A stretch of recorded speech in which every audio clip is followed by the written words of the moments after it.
Welcome to Your Family Dog, a podcast dedicated to helping families love living with dogs. Welcome back to the Your Family Dog podcast. This is Tina Spang, and I'm joined today by my amazing co-host, Julie Fudge Smith. And today we decided, apparently, to kick the hornet's nest.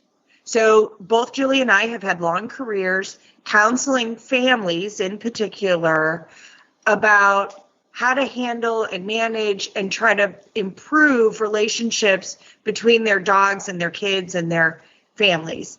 And what we're going to try to grapple today is that breed matters. The temperament and the job a dog is designed to do matters more than whether or not that dog sheds. And you're not likely to change the nature of the beast. So today we're going to talk about how the nature of the beast matters. And if you absolutely have a dog-shaped hole in your heart that is a breed group that does not easily fold into your family, what you can do to still maybe fill that hole in your heart, but to do it in a way that doesn't result in heartbreak. So Julie, now that I've given an excellent and long-winded monologue of an opening, have you had cases recently, or should I maybe talk some of my cases recently? Like, what would be helpful? Well, I was going to say, I can give you an example of one that I had. It wasn't recently, it was a couple years ago, but I guess in geological times, that's recent. So a few years ago, I did have a client, and they had gotten a Great Pyrenees puppy. And they had gotten it from, I remember correctly, from somebody who breeds Great Pyrenees as working dogs. Now, Great Pyrenees are great dogs. They're wonderful dogs. And they do their job of guarding sheep extraordinarily well. In fact, when Brad and I were actually in the Pyrenees, we saw these dogs in action. And they were really cool. But the problem was they tend to bond very closely to, at least in this particular incident, they bonded very closely to one member of the family, and they bond to whomever they're asked to take care of, whether it's goats or sheep or whatever.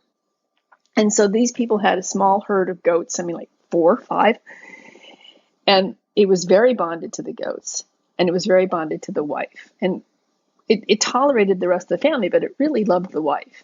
But what it didn't love was anybody that came on the farm. He would guard the goats from the UPS man and the mailman and the FedEx guy and any of their neighbors who happened to drive over.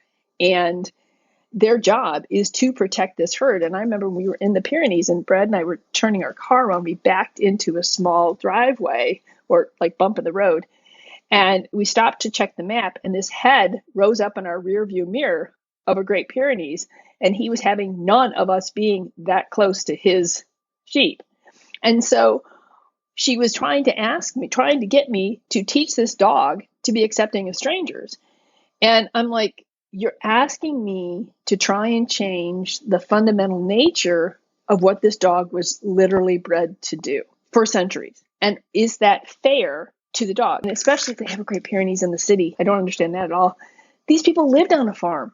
They apparently had the ideal situation, but the problem is people still go to farms. And Great Pyrenees and Anatolians, they are independent, smart dogs who are used to making decisions on their own.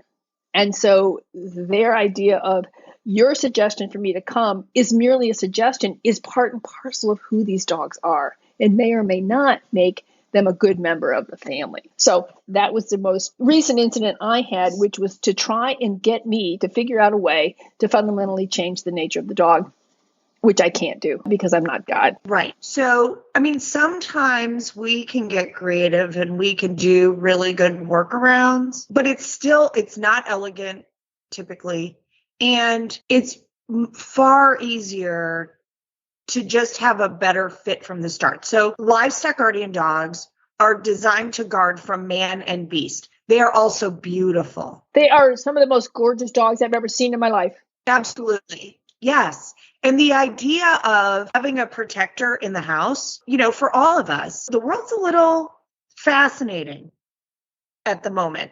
And so having the idea of a big dog in our household who helps kind of keep everyone safe and keep an eye on everyone it's an appealing idea, right? That being said, in practice, it generally doesn't work very well. And I would agree with you, specifically, the closer dogs are to their working heritage, the less likely a wonderful match is going to be. So for those of us who are in relationships, Prince or Princess Charming probably was more about the attributes of the individual, the characteristics, that person's ethics, their virtue, all of the characteristics of the individual, and less about how tall that person is or what color their hair is. While we might have preferences, those physical characteristics don't have nearly the weight, ideally, in the decision making as the quality of the character. And we all have a different list of what those characteristics are. And when I'm talking to families about choosing a dog, many times I'm talking to them about when you close your eyes and you imagine your life in the company of a dog, what are the things your family likes to do? A family that's highly social is not going to enjoy having a dog who is afraid of strangers and won't let them come in or is guarding the property. That becomes very dangerous and uncomfortable very quickly. It does. It does. Tina is absolutely spot on. And one of the things that I tell people above and beyond anything else is temperament trumps looks every day of the week and twice on Sunday. You can have a dog that looks terrible, but is absolutely perfect with your kids. And you're going to love that dog, and your kids are going to love that dog, and that's going to be the right dog for you. And one of the problems, what we're talking about here, is the innate temperament of these dogs. And the innate temperament of these dogs may or may not be a good match for your family. And you have to understand that that temperament is going to trump any other decision that you make. Right. And especially when a family gets a puppy, right? You can go into all of it going, okay, well, we'll see how this is going to go. But then you see the cute little polar bear puppy, right? Or the cute little border collie puppy. We all love all those breeds. And that's part of it. I love the breeds enough to recognize who they are and to understand their magnificence and not ask them to be something they're not. So, for example, a really recent case I have, the puppy is now 11 months old and cannot really live in suburban life. Her parents were literally goat guardian dogs in a field, and her owner's done an amazing job. She's socialized, she's fed beautifully, she's handled this dog, she's done an amazing job. And this dog is a dog who needs to live in a field with goats and have like one person she loves. And I think one of the biggest heartbreaking pieces is the dog isn't being bad. The owner is lovely. She's done an amazing job. She's exactly who everyone wants to have a dog, but they can't live together because it's getting dangerous and no one did anything wrong. And it's not going to manifest until a dog starts maturing. So you can totally get the cute little polar bear puppy and go, no, everything was great. And then like a light switch, it changes and those working drives start to kick in. And some of those breeds do only have a 0 and a 10. They don't have a very nice 3.5. Right, because they're so closely still tied to their original purpose. Yes, they were never intended to be pet. Right, to be a family dog. And these are working dogs like the Anatolian. They have been working dogs in the Anatolian mountains of Turkey for hundreds of years. They have been doing this job. And this is a dog who is left alone on a mountainside with a herd of sheep or herd of goats for weeks at a time and is expected to make its own decisions to guard its flock. And put out there when they're 5 weeks old. It's a fascinating thing when you dig into the science of it all, like how amazing truly these dogs are, but heartbreaking for this family They love this dog. This dog loves them. And yet the stress of living in an apartment in a small city is excruciating for this dog. She's constantly bombarded by strangers and activity and other dogs and all sorts of things that she should instinctively not be terribly accepting of, and that all is going to feel like a threat to her, whether it is or not, because that is what she is genetically programmed to do. So one of the things that this owner and I talked about, because she said, well, I know Great Pyrenees who aren't this way, or I know Anatolians that aren't this way. And I'm like, you're right. I can totally meet with a family that has a border collie who lays on a sofa all day long. But that dog is the anomaly. That dog is not the typical border collie. I often say it's a little bit like marriage. Like you really only see the 3%. When you're meeting someone else's dog, you're really only understanding the 3% of the iceberg that's above the waterline. You don't have the experience, the other 97% of the experience. I know far more families who cannot have people to their home because they have a livestock guardian dog who loves their family and loves them, but they cannot have visitors. They have a delivery box at the end of the driveway that's where any deliveries are delivered with a lock so that people do not come to their front door because it's not safe. And it's not because the dog's being bad. No, it's because the dog's being the dog. The dog is doing exactly what the dog is designed to do. Well, one of the other things I was going to say, too, in conjunction with this, is that one of the reasons why you are not likely from these particular breeds, from a good breeder, to get the dog that you want that has the sociability level that you want, is because those dogs, when they appear, are not bred. You don't breed a dog that doesn't have the characteristics that you want. One of the reasons why I have Zuzu is because while her conformation is very nice, Zuzu doesn't have it all there to be the kind of flat coat that my breeder wants to breed. So she knew by the time Zuzu was about 1 or a little bit over that she wasn't going to breed her because she didn't have all the characteristics of the breed in the way that Judy wanted them to be. And it's the same thing. If you go to a breeder who specializes in these dogs, they are going to be breeding the dogs that best exemplify the characteristics of the breed, including the temperament, which is one of the reasons why it's really hard to find the family dog. It's kind of like with Labradors. Right now, if you want a Labrador Retriever, you can find Labrador Retrievers that don't retrieve because they're bred for family dogs. If you want a hunting dog, you go to a hunting line, because that's what they're bred for. Right. So what I would say is for all these families who are like, no, dog trainer, I have to have the dog that looks like this silhouette, right? This is the breed that I must have that's kind of incompatible with your lifestyle. Then what I'm going to tell you to do is to go to reputable breeders, search for a really long time to find that anomalous dog.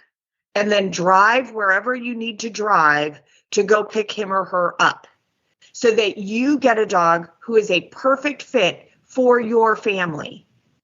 Because to try to get a puppy to grow up into something it's not intended to be is going to be excruciating for the dog, the kids, and your whole family. And then you're in a position where there are only limited options. So this sweet dog that I was talking about earlier, she's going to start in the next 3 months to decide that all strangers are bad. If and when that happens, if she hasn't already been moved into a home better suited for her, she won't be able to do that, and we won't have any options. Because that window of her bonding to whoever's going to be her caretaker will have closed, and she won't accept a new person. So that's where we start getting into really awful, heartbreaking waters that nobody wants to be in. Absolutely. So you can go to Showline Livestock Guardian Dogs and get their retired adult dog who wouldn't guard a steak if you gave it to him. that dog can absolutely probably transition into your home and your kids beautifully and be a wonderful playmate and member of the family. But to go and get the puppy off of Craigslist or Facebook Marketplace or at your local flea market, the very real chances are that you're going to end up with a situation that ends in you all being very, very sad. And this, by the way, is true exactly the same way for the people who get a Cocker Spaniel and own a parrot, or who have a Jack Russell and the kids want to have guinea pigs. While we are specifically talking about, in this case, 2 dogs who are livestock guardian dogs, this is true for any of the breed groups that have jobs to do. There is a breed group called non-sporting. Those dogs are typically designed to be family pets. Right. Absolutely. So one of the things I want to say is I know that there tends to be this trend towards the only way to get a dog is to adopt. Well, I think that there is no one right way. There are many wrong ways to get a dog, but there's no one right way. And if you have, as Tina said, this specific shaped dog heart hole in your heart and you have to have it, how do I find a reputable breeder? Well, for one thing, I have a training guide out now called How To, and it talks about how to choose a breed, how to choose a dog trainer, how to choose a good breeder, how to choose a rescue or shelter, how to choose a dog. So we'll put a link to those. So if you're in that stage of how do I find the dog, the breed, or whatever, that might be a good training guide for you. But the second thing I wanted to say is Brad and I went to the Westminster Dog Show a few years ago. We lived in Princeton, and so it was just a train ride up. And I got a breed guide. Anyway, through the AKC, like, for example, when we were looking for clumbers, we went and looked at all the clumbers that were there. We went through the list of breeders at the back, and we called or talked to them, and they know one another. We talked to a guy in Michigan who said, I'm not breeding right now, but there's a woman down in Tennessee you should talk to, and or one in Ohio or whatever. So you can go to the AKC website. You can go to the Westminster website. You can call me. I'd be happy to give you the names of some of the breeders in the back of the book that I have. Get started in calling and talking and emailing them. Take a look at their website. If they're not having puppies or they don't have a dog that they can adopt out, they can help you find another breeder. And all those ones who are probably showing their dogs at Westminster, I should say, are probably pretty reputable breeders. So there is a place to get started in doing that. But Tina is absolutely positively right. You need to do your research and you need to prepare to spend some time to get it right. It took us, I think it was 9 months to find Clementine. Right. And don't be upset when a breeder or a rescue tells you no. They're not judging you. They know that dog, that individual dog, better than you do. And they're advocating for the dog and for your family. They don't want you to have an awful experience. They don't want the dog to have an awful experience. That's part of what a reputable breeder or a reputable rescue is doing. So can you go to Great Pyrenees Rescue and find the peer who would not guard anything? Probably. But the rescue's going to know whether that dog is good with other dogs, good with cats, good with kids, good with the UPS guy. They're going to benefit you. I love the Average Shelter. I support our local shelter. I was president of a Humane Society board for over a decade. But when we are talking about these kinds of decisions, they typically do not have the expertise to assess all of those things that are so important to your family.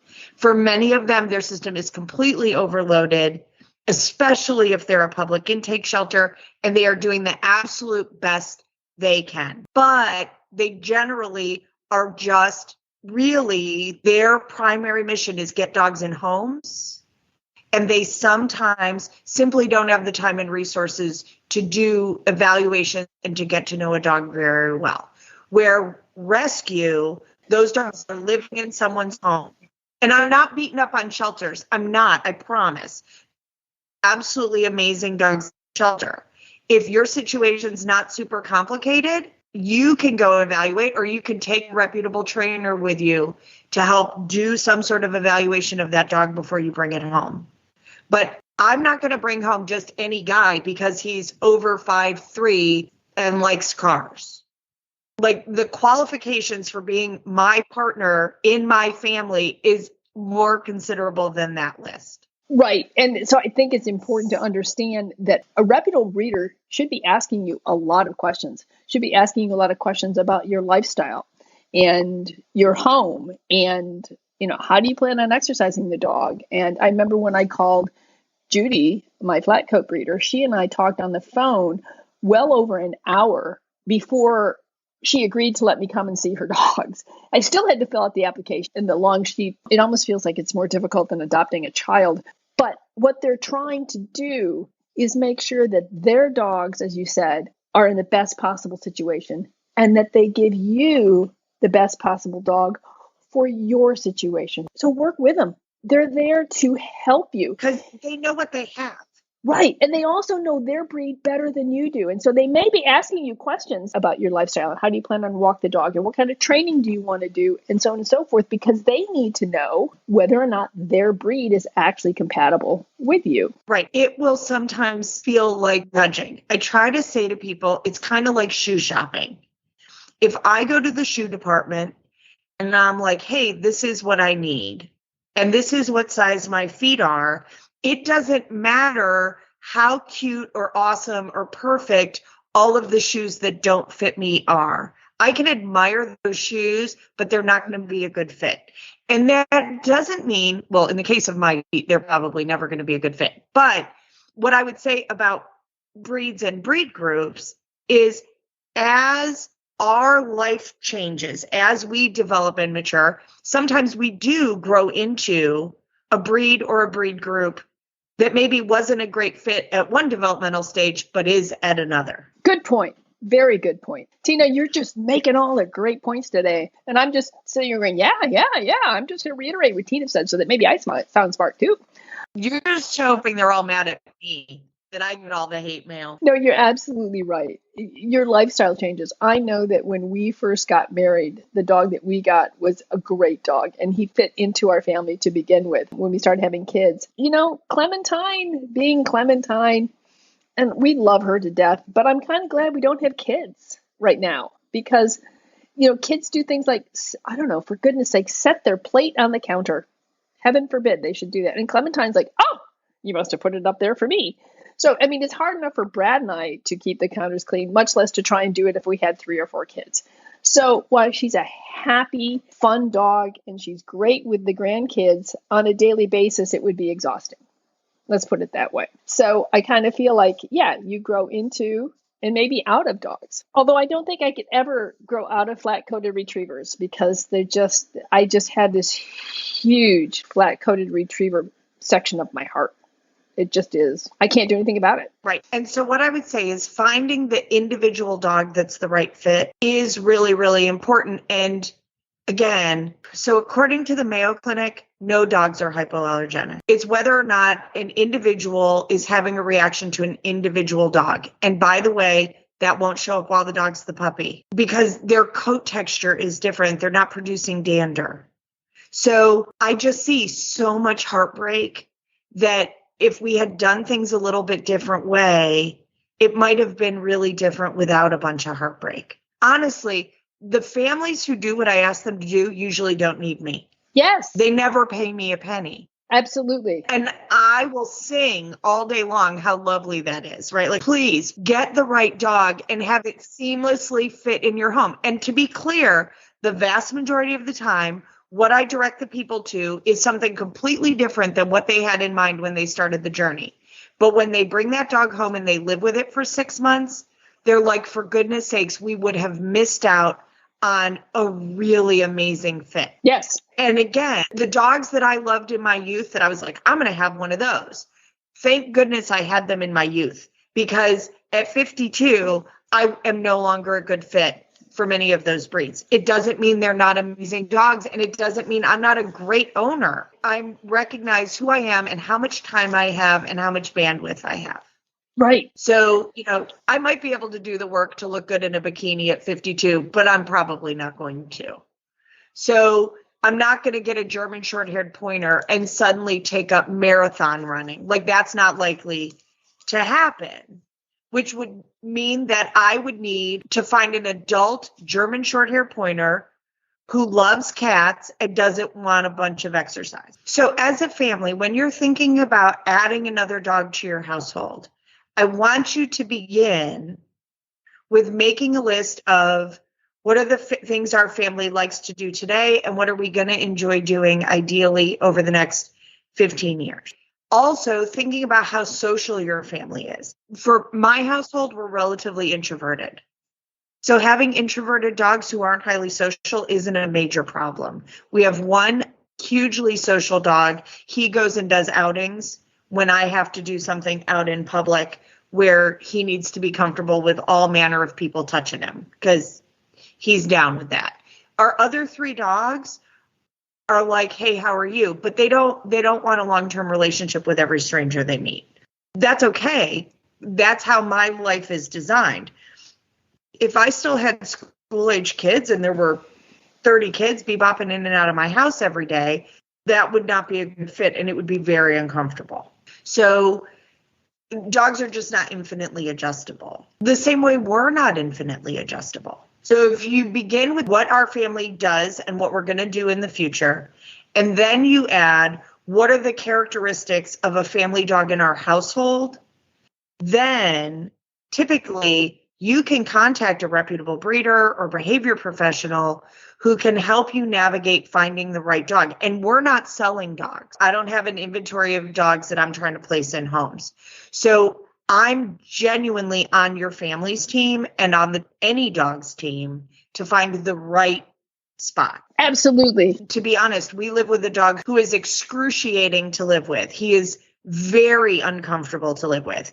But unless and until I find a perfect place for him, he's staying here and I will take on the excruciating, uncomfortable living with him. And he's a great dog. He's just an awful fit for our family. He makes the entire household stressful. So we do the best we can. We do some training. We do enrichment. We do a ton of management and we make the best of it.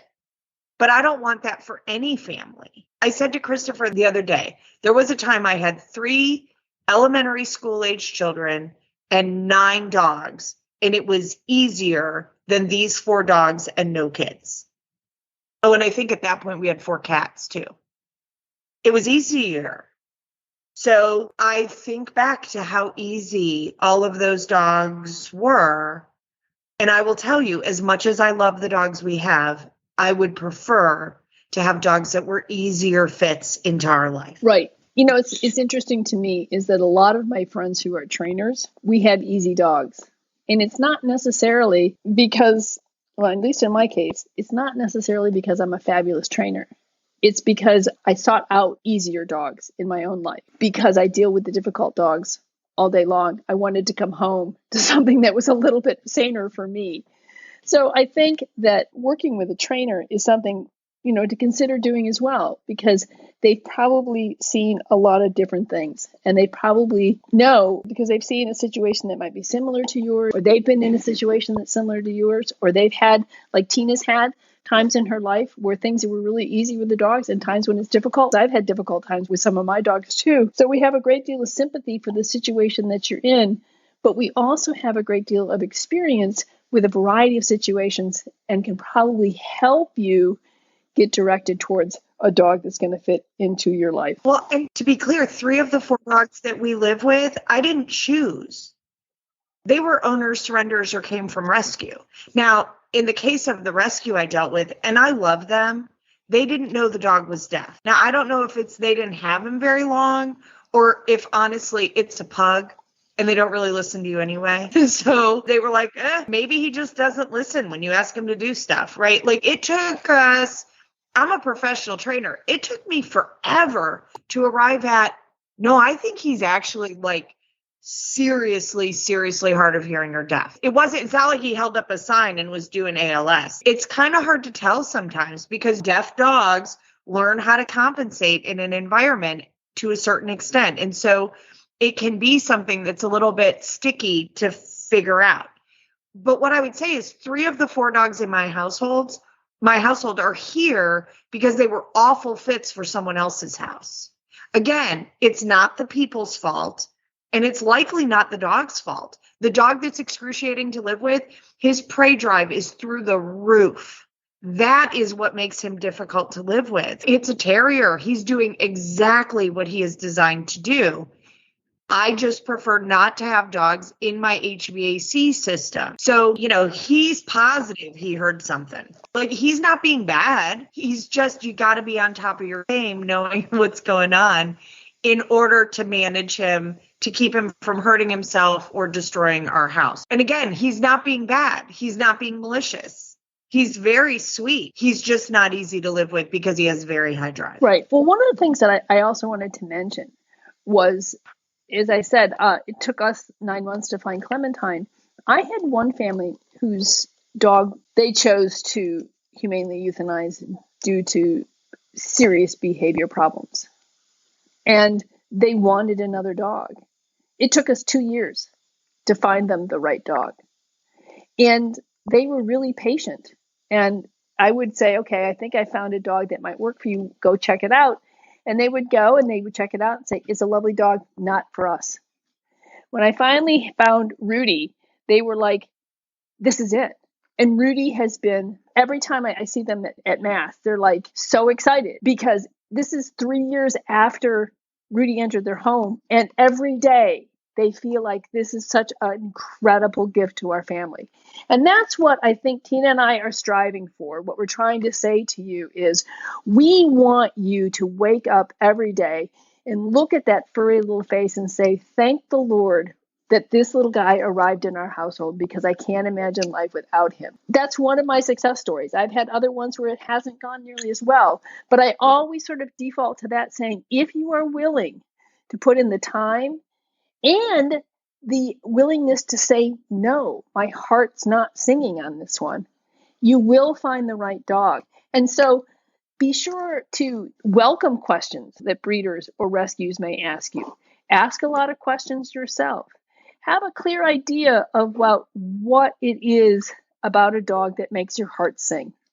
You won't get everything, but there's a good chance you can find somebody who'll give you most everything that makes your heart sing if you're willing to wait for the right dog. Well, the more things that are a great match, the fewer things there is to have angst over. Right. Especially now. The Rottweilers are not what Rottweilers were when I was 15. They're not the same dogs anymore. German Shepherds are not the same dogs they were when I was 20. They're very different dogs today. Absolutely. Part of what I see happen is people who their families have had German Shepherds their whole life, and then they didn't have German Shepherds because they had little kids, and now their kids are older, and they go and get a German Shepherd. They're like, this is awful. This is not what I signed up for. And I'm like, right, because the dogs have changed. Exactly the same way that our families and our lifestyles have changed. It's the rare family that I get to see today who everyone sits down around the kitchen table with no phones and eats a family dinner. I love when a family can do that. Not all families can do that. Well, German Shepherds are one of those breeds who need a lot of predictability in their life. So if your family is running from t-ball practice to soccer to piano to the next thing, generally speaking, most German Shepherds are really going to struggle with that. It's too much activity for them to be able to just let go and relax and settle in. Now, can we find that dog? Sure, but it's going to take a while. And it's going to be more complicated than just talking to the first breeder we find. And to a certain extent, pricing goes in there too. Like, I see a lot of doodles. The inexpensive doodles, you're paying for it in dog training because there's tons of stuff going on. So there's a little bit of finding a reputable breeder isn't even easy anymore. It's very difficult to navigate. It is. So for example, when I get an amazing dog through my service, I'm like, when somebody wants this breed, can I call you and get your breeder's information? I do exactly the same thing. I had a golden retrievers are wonderful dogs, but the problem is Goldens are the number one cancer breed in the country, right alongside Rottweilers. And so it's heartbreaking to get Goldens because of the cancer issue, if nothing else. And they tend to, believe it or not, resource guard. And so people think of this as these perfect family dogs, but for a lot of reasons, it can be a difficult breed. And I had a client who had the best golden retriever I have seen in 20 years. It was just the most fabulous dog. And so I did exactly that. I had somebody want a golden retriever, and I said, check out this breeder, because the dog that I saw and trained was one of the best dogs I have ever seen in my life. Now, in Granville, they have polo matches on Sundays on this big lawn called the Brindu lawn. And we were out there one day for watching polo, and somebody was there with a corgi. And this was the most fabulous corgi. It was just hysterical. It was a great dog, wasn't plussed by anything that was happening around it. And my daughter, who'd been thinking about a corgi, she just went over and talked to him and talked to him about their dog and where they got it. So if you see a dog that you really like, especially if it's one that you watch, like your neighbor gets a really terrific corgi or whatever, don't hesitate to talk to people. Most people want to talk about their dogs. So, at least it's a place to start. I got to visit Texas a few years ago.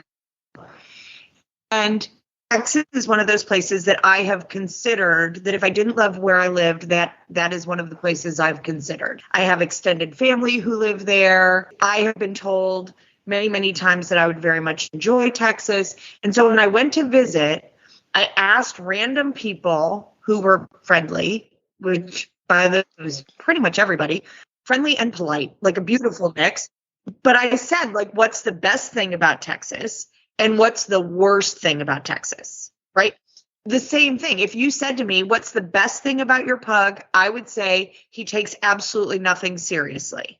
If you ask me what the worst thing about the pug is, it's health issues and that he doesn't take anything seriously, even when it's serious. It's that golden mean. What can be a virtue can also be a vice. Yes, right. So if you want a dog who's going to be obedient and not embarrass you, not really the dog for you.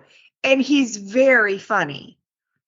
So when he's demoing polite leash walking class, he walks in slow-mo. You can do a voiceover for the whole thing. He's like, I'm distracted by this pebble. He exasperates my staff with these hijinks.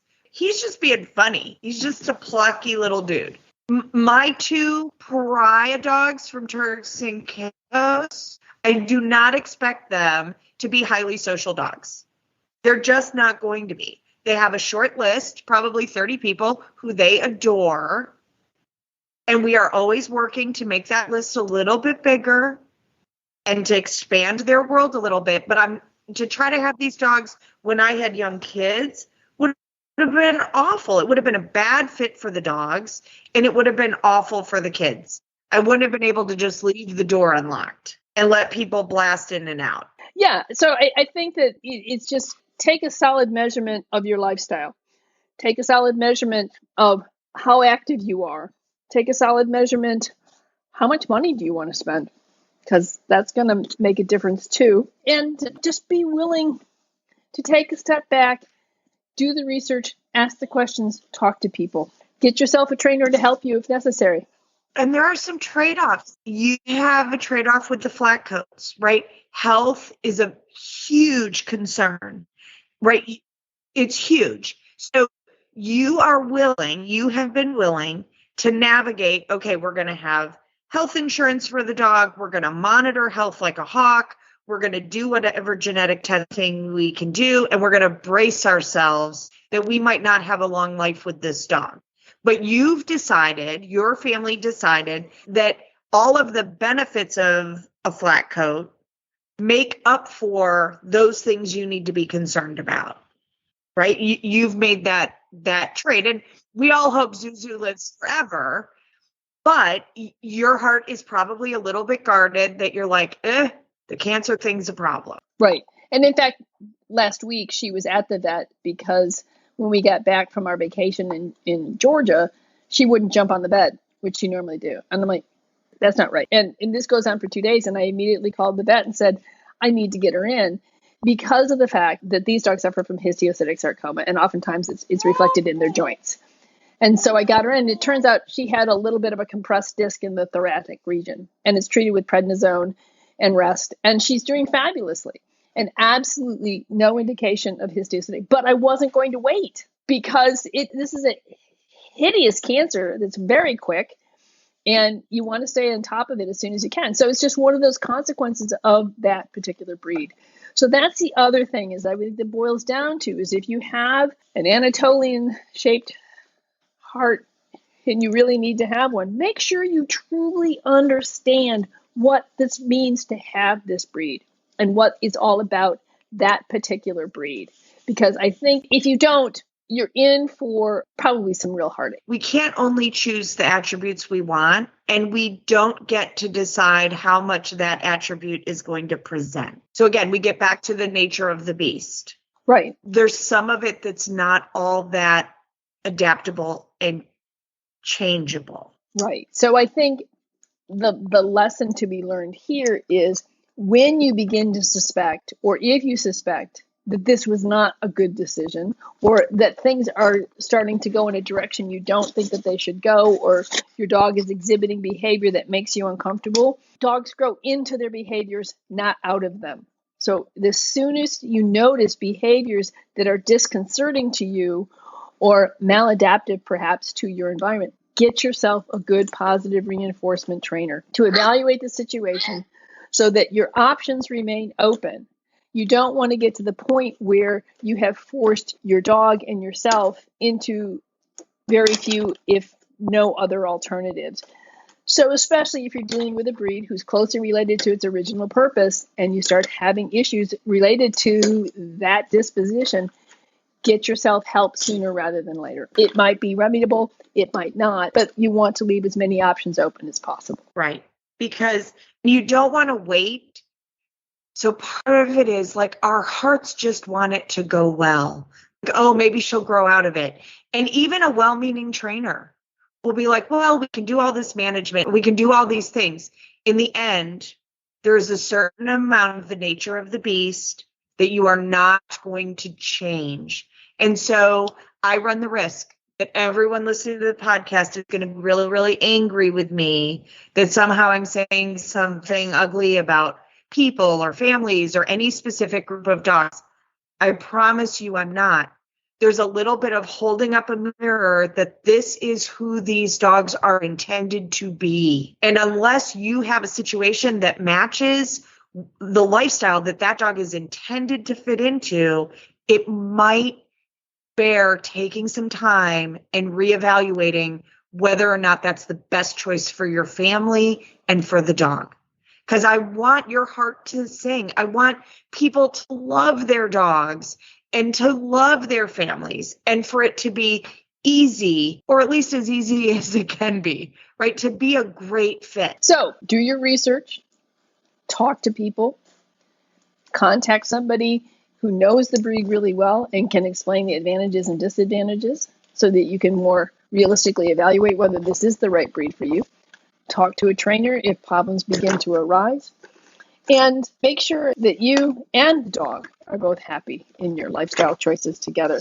And hopefully stay tuned to Your Family Dog. Don't tune us out. If we tread on some toes, we're sorry, but we really wanted to bring this to the forefront that sometimes you just have to understand temperament matters, disposition matters, breed matters. Anything you wanted to add, Tina? You're welcome to send hate mail.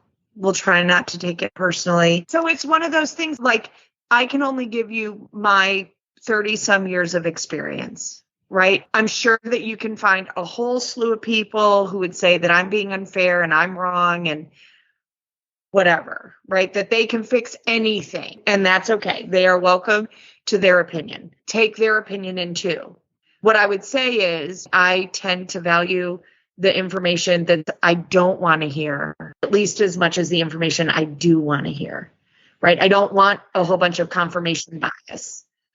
The cost is really high for my family if that's what I do. So write us, maybe even come on and talk to us about it. Yeah. If you want to discuss it with us, we're more than happy to have you on Your Family Dog. If you want to send any information or any feedback, please send it to feedback@yourfamilydogpodcast.com. So thanks for listening, and we'll see you all next time on Your Family Dog. Thanks for listening to Your Family Dog. Got questions? Interesting ideas? Visit www.yourfamilydogpodcast.com to share your thoughts.